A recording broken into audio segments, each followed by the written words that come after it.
And now, what you've all been waiting for, the last Road to Civil War review, which discusses the South Secedes.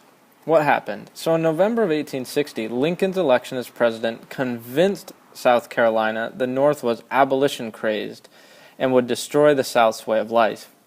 Abolition crazed meant that they were crazy about ending slavery. So after November, in December 20th, 1860, South Carolina formally secedes from the Union. Remember, secedes mean to formally withdraw from an organization.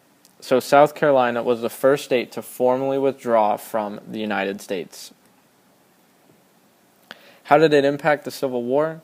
The southern states that seceded formed the Confederate States of America and adopted their own constitution.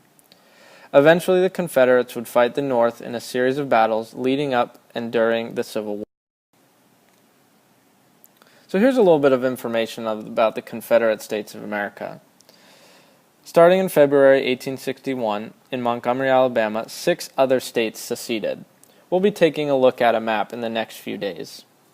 But if you're curious now, go ahead and Google a map for the Confederate States of America.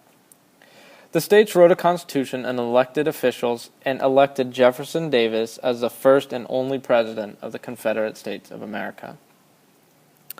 In their constitution, it was very similar to the U.S., except that it established state sovereignty, so states could do as they wished, not as what Congress or the president told them to do.